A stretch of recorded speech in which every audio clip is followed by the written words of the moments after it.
Get notified when someone is available on Microsoft Teams. I'm Paul Keizers and help businesses with SharePoint, Copilot and Microsoft Teams for a living. So I'm sure that after watching this video, you know everything about the availability in Microsoft Teams. So let's jump into it. First of all, when we are in Microsoft Teams, as you can see here, the people who had previously Teams Classic may have used this feature before. It is now in targeted release at the time of recording and will be released pretty quickly. But if you have it already, so then you can use it directly. And there are some things you need to know about this feature because they enhanced it a bit. So let's take a look. First of all, when we look at some colleagues, they are offline at this moment. When I right click on a colleague, I can say turn off notifications.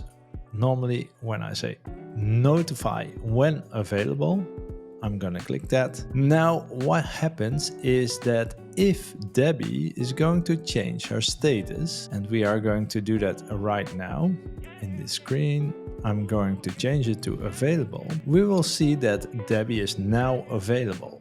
If Debbie goes offline again, she will appear Debbie is now offline.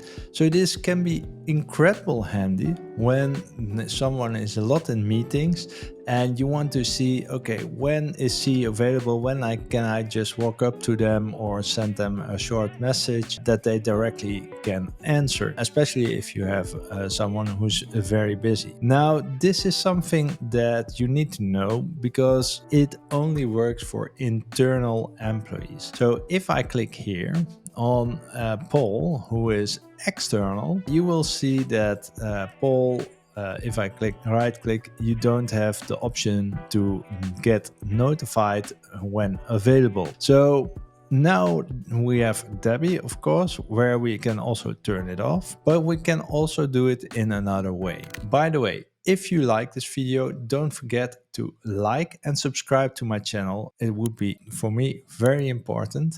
Let's go into the settings. So here we go, and we go to settings, because this is something that you don't know yet, and this is new.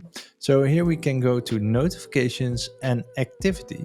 Underneath at activity, you can say manage notifications, and I can click here, and then you can say keep track of someone who and get notified when they appear available or offline. So here we go. You see that Honica was already there, but if I add Debbie, now you have a whole list. You can create a whole list that helps you get the correct notifications. I would not set it on everybody, but I think it's a good thing to have it on some people that you are a lot of contact with. So I think this is a handy feature, and it's a warm welcome. So this is what I wanted to show you. I hope you liked the video, and if you want to know more about Microsoft Teams, you can view this video here. Thanks for watching.